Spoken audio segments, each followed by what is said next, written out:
Okay, so Jaco, like a mother.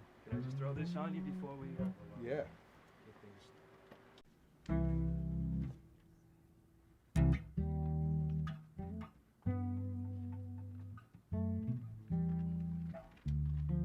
Set for you. Nice. I'll stick it over here on this flat surface. Oh, can I actually want to feel? Can I pull the keys out? Keys I saw here. this back out. It's just background info, but I'll kind of Yeah. pull back there. So if that's cool with you. All right, good. All right, man.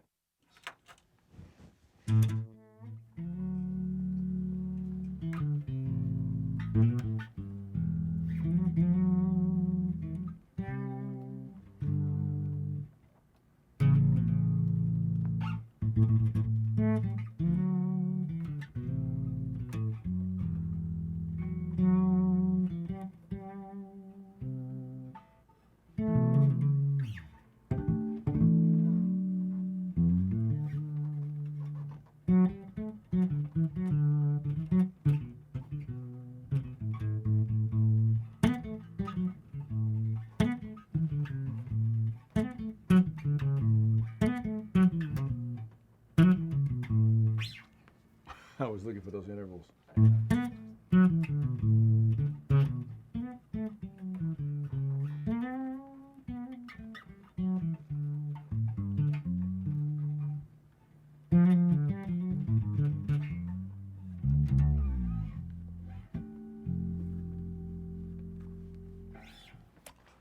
Jaco invented this thing.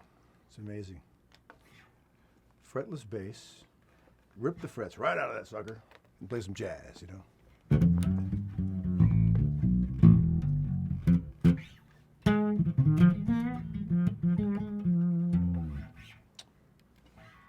Yes. Hey, all right. All right. You want to start out? Why don't you just talk to us a little bit about how you first became aware of Jaco and what was your reaction? I heard about Jaco.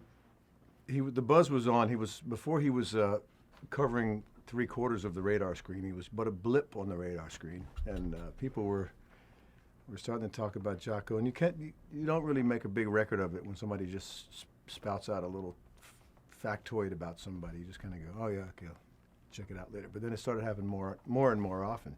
I was in New York. People were talking about him down there mostly because nobody had heard of him outside of the Florida area yet. But those that had were saying, man, you got to check this guy out. You got to check this guy out. And I think the first time I heard some music from Jaco's instrument was from Bob Bobbings, who kind of tracked me down when I was on a trip down to Florida, and insisted that I sit down and listen to this tape that he had made of Jaco playing. I think it was with Wayne Cochran or something. And I was up here in New York, and I was a studio musician. And I was trying to find. My temptation is always to play too many notes, you know. So my temptation is that, and I was fighting it, trying to find taste somewhere within my own being, you know, try to find simplicity and stuff, you know, because that's what's on most records, and that's what kind of works for bass, you know. And this guy Bobbings puts this tape on, and here's Jaco, and it's probably something like say it's midnight hour somewhere, where the bass line is basically, right? And if you can play that with a groove, with some kind of like consistency, that's a great foundation for a vocal to happen on top of it. But in the case of the Jaco version, you know, it was more like.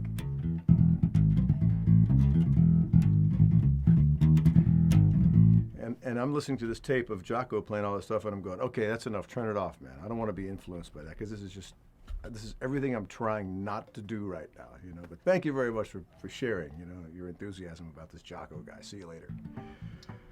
In other words, I wasn't ready for Jaco yet at the time, because he was a little bit of a slap in the face, and you got to take him a little bit at a time to get into it. And I'm still getting into Jaco. It's still happening. I'm still discovering all kinds of new stuff. The second time I heard Jaco was when I saw him playing at the Lion's Den, I think, or one of those places with Joe DiOrio and Ira Sullivan, and maybe Steve Bagby on drums. I can't remember who the drummer was that night. But that was the first time I got a little taste of, oh, this is what this guy's all about. Okay, I get it now. He's playing some amazing melodies and knows all the chord changes and swinging so hard it was unbelievably intense.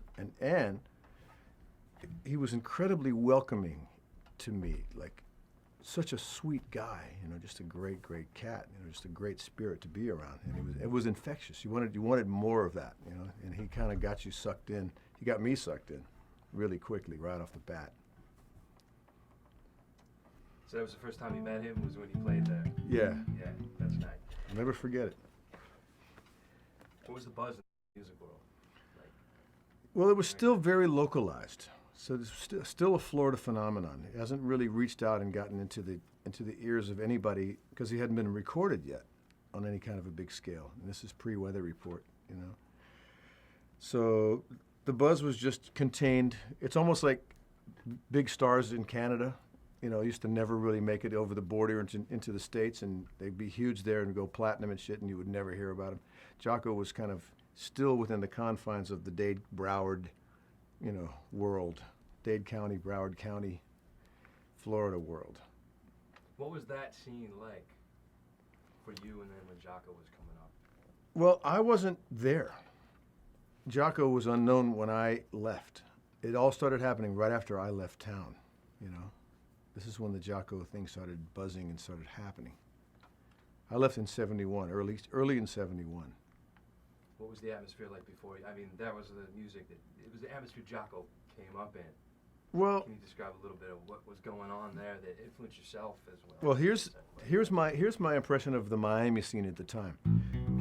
Because we had an innovative band at the time called Gold Rush. It was a 3-horn, 3-rhythm section band, and we were playing a lot of original material, and we were trying to make money playing gigs with this band, but we weren't that willing to go top 40, And the funny thing about Miami at the time was that the audiences really weren't interested in hearing any new stuff. They really wanted to hear hits, and they were mostly amused by that and either let us dance or play the hits that we recognize, which makes you wonder, how did they hear the songs that they had heard in the first place? It must have snuck into their psyche when they weren't looking or listening, But that was just my little joke at the time about, like, how do these guys let any of that information in? If they're not willing to hear anything new, how'd they get this, So Jaco was really up against that environment, but his soul and his spirit was way too intense to be limited by that. He had to break through it. So he kind of snuck his way in by playing all that stuff, playing the hits and playing along with the game before he, and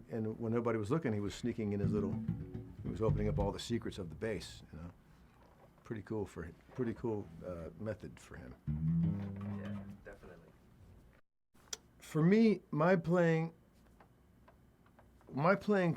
remained relatively, the direction I was going in for a long time. I kind of stuck with what I was going for, and kind of let Jaco be and still be fascinated and just think, oh my God, if I ever had another life, I would study this guy, because this is the deal. He took like if bass were Fort Knox or a building that it contained a big treasure or a lot of gold or something, then Jaco had the key in his spirit to unlock all those treasures inside that building that the bass had been. The bass had just been this basic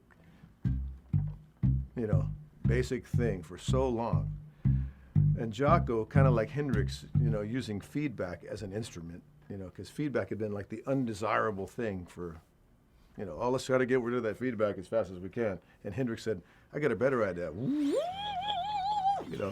And almost in that same spirit, Jaco kind of took the harmonics and the harmonies that were available on the bass, and made them sing, and made you allowed to do that.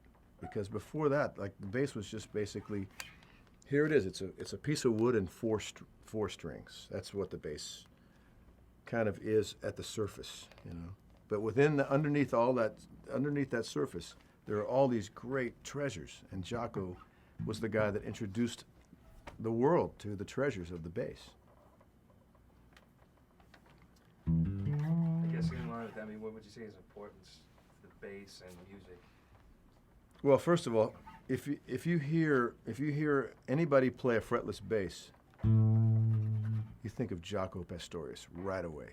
There's just no getting around it, because I mean, he is the guy who decided that I don't need the frets of this for me to play precisely what I'm hearing.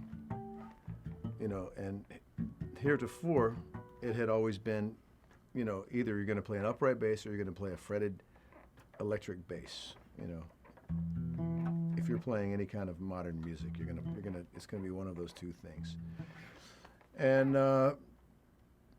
you know, Jaco just said, nah, it's not necessary. In fact, I'll be a lot freer if I can get in between those notes and do stuff and be more expressive with my vibrato, for example.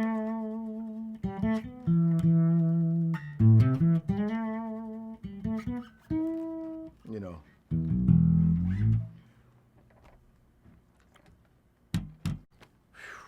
Oh my God. Top 5 even. Well, of course, Birdland is unbelievable. I mean, I don't know anybody who can play the harmonics the way he did on that song and sing that melody with his instrument. Of course, Teen Town is one of those great songs that he, you know, it came right out of his soul right into the recording studio, because, you know, he had to lay the drums down, he had to play the bass, because that was where all the action was on that song, you know, in between that groove that he played on the drums and his accompanying bass part. I mean, you know, that's way up there for me. And Havana is one of those holy grails as well. Havana, as far as intensity goes, is just like, you got to really be in the moment to play a song like that, you know. And in Hiram Bullock's words, everything Jaco did was intense and like urgent. You know, it had to be correct right now, man. You know, I've been in the business for 30 years, man. You got to play that shit correctly. Correctly, man. Put out.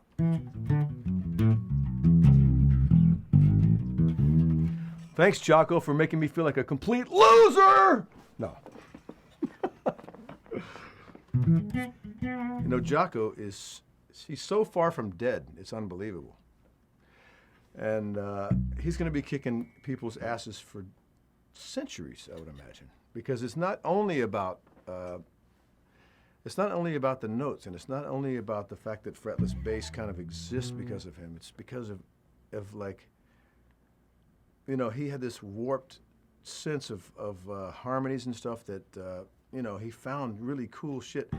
When I first had a really long hang with Jaco, he was experimenting with different tunings, you know, and he didn't do much with that.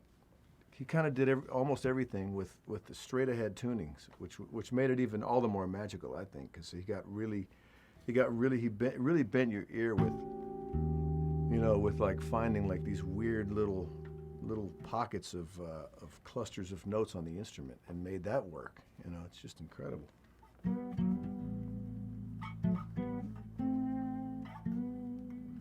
For instance, he made great use of what you can do with an open A string on Blackbird. You know, that whole.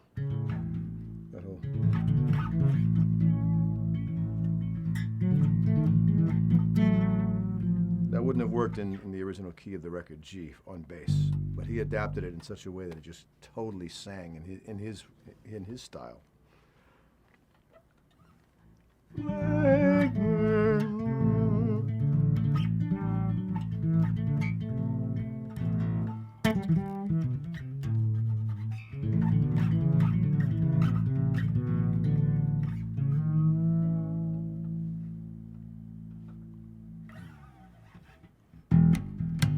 Yeah, man.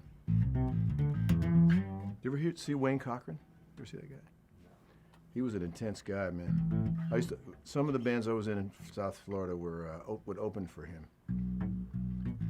He had a horn section of about 5 or 6 horns, and they would all line up in a row like this, side to side, which was kind of strange. But I guess, I don't know how that started, probably from playing on wide stages, or he just wanted them to be featured. They was, you know, almost like a vocal group. They were just side by side, and they would play these really huge sounding voicings and stuff. And he had some hits down in Florida, and he was really cool. It was like the white James Brown, I just remember this little head inside of this big white hair, huge hair, little little head kind of screaming like an infant from inside the hair, like, you know. And this is, I never got a chance to see Jaco with that band, and that would have been amazing to see that. It was exciting thinking about what that would have been like to have been in that room when that was happening. And there's so little of it recorded, you know, except for maybe Bob Bobbings. You know, he's kind of the guy. He's got it. Yeah.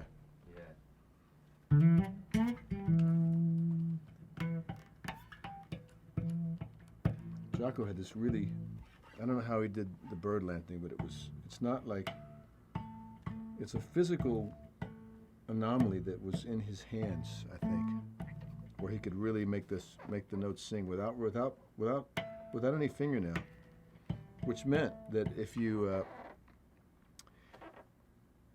you know, if you wanted to play it as intensely as you wanted to, as long as you were accurate about where your finger placement was, you could really, really do it live. Like, it's too delicate of a thing to do with your fingernails. And that's kind of a studio way to do it.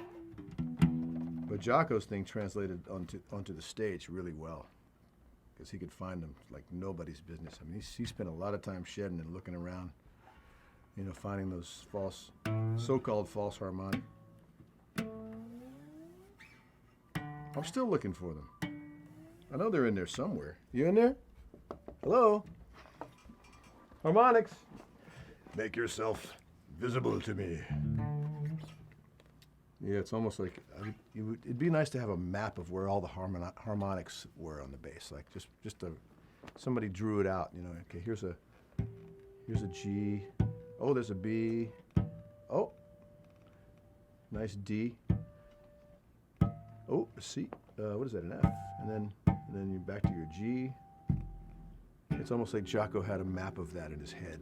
There's on Bob Bobbing's audio documentary, there's a little conversation that's in the interlude. They're talking about doing the scales and that. Really? Yeah, like where things are and stuff? It's like, I forget, it's A major.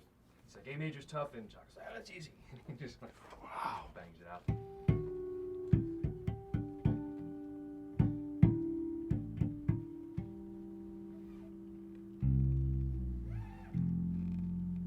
Yeah, man.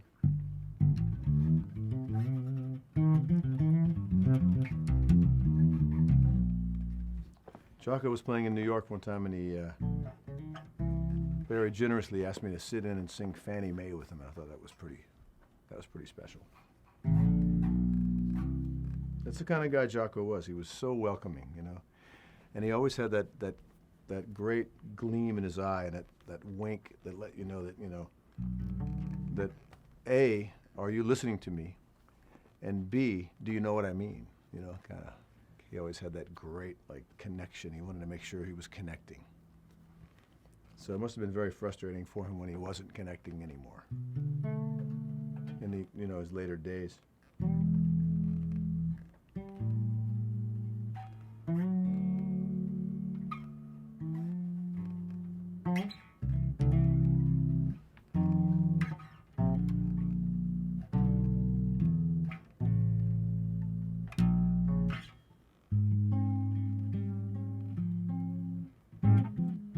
I'm practicing. I don't usually practice. I'm practicing now. I'm stealing all this video time to practice.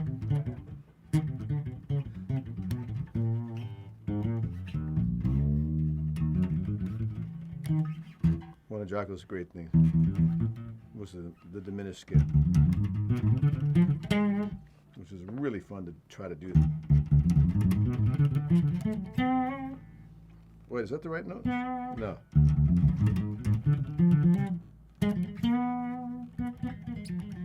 Anyway, Jaco, we love you. We love you, Jaco. You'll always live on in our hearts. I got one more question for you. Yeah. As a bass player. Well, they couldn't have picked a better opening tune. You know, when you heard Donna Lee just with congas and bass, it was just ridiculous. You know, you didn't know where one was, you didn't care, it just felt good, and it was fantastic. And then it was followed up by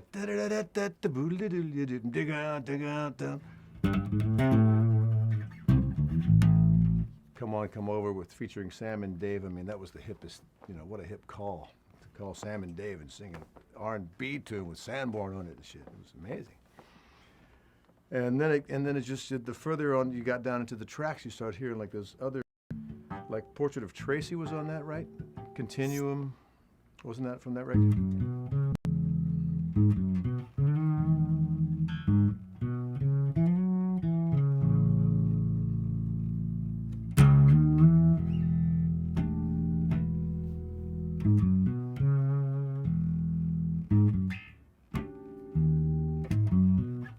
That was genius. Just putting that little. Oh, by the way,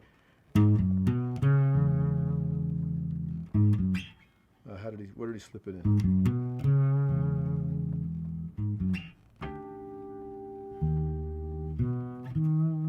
Right back up to E again.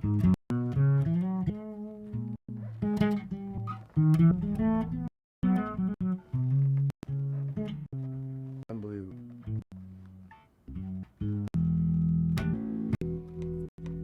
Yeah, it would have been nice, Jaco, and get a lesson, real one-on-one. One of my favorites, University of Miami dean was a guy, Dr. Bird. He was my father. I was already in the New York sort of studio singles, and I was playing and having and I got this phone call from my very excited father saying, "Hey, we're going to start the electric bass department at the University of Miami for the first time. Do you want to be the head of the department?" And I said, "Oh, Dad, man, I'm up here in New York, and things are going really great. I'm kind of up here and got really established, and I don't really want to leave. So I hope you'll don't mind if I decline your invitation. You know, I didn't like school anyway." So he next call he made was to Jaco. "Will you be the head of the bass department?" Jaco said, "Sure, man."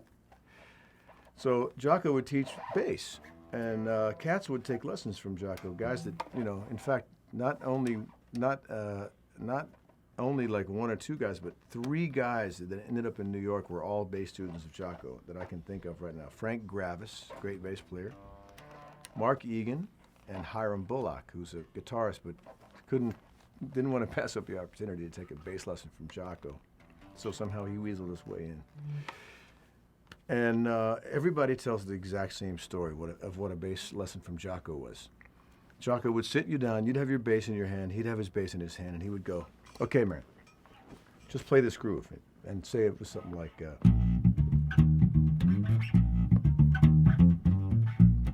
and he would just say, "Okay, stay there, just see if you can hold that groove." And you'd be the student ready to pick up all the Jaco-isms that you can get. And then Jaco would just solo for an hour. Whatever it was, you know, and you'd be the guy. "Yeah, Jaco sound great, man," you know. Which is actually not a bad lesson, because what's the essence of being a bass player is to be able to really do that for a long period of time. And if you're good at that, you're going to probably work, you know. So I don't know what he thought he was teaching you, but he was teaching you a very valuable lesson with that. I mean, I can hold that for hours. And I get paid to do it, which is nice. I would never get paid to be a Jaco clone, though, that's for sure.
Sometimes I'll pick up a fretless bass and think, this is what I want to do for the rest of my life. And then it goes away. You play much fretless? No, but it's so much fun. It's so much fun to have to look at this instrument and think of Jaco too, you know. I mean, not that you don't think of Jaco as soon as you pick up a fretless bass, but this really locks it in. You know, it's just amazing.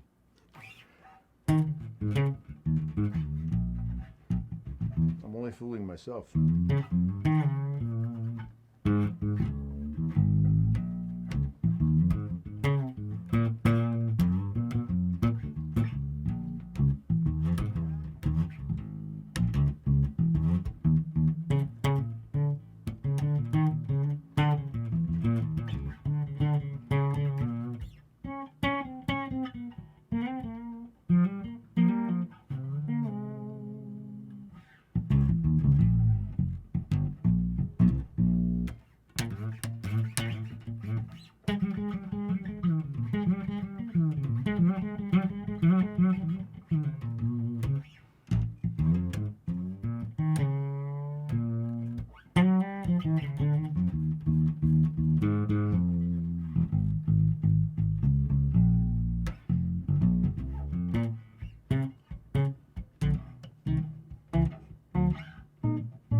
Anybody want to play?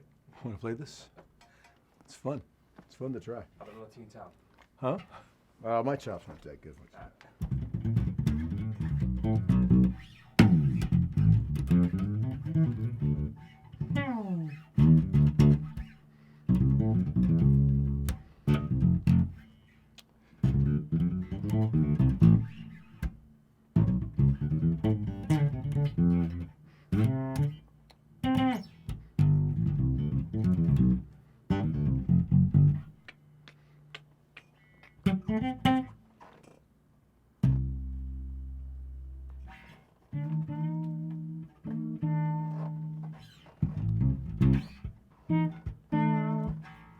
I don't know why this is so Jaco. Just that one little thing.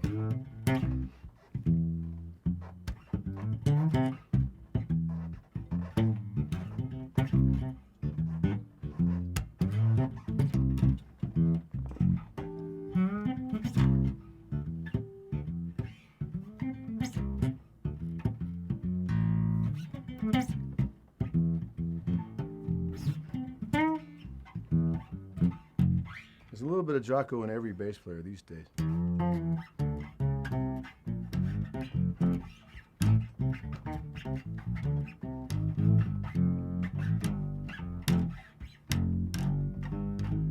Even that, I mean, Jaco would he would do walking bass lines, and he would get real intense with the octave. You know, even that little bitty thing would be like real Jacoism.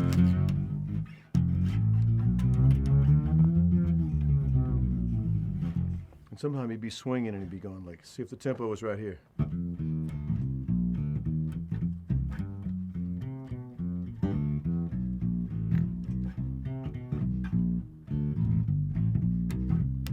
He'd really mess you up by going.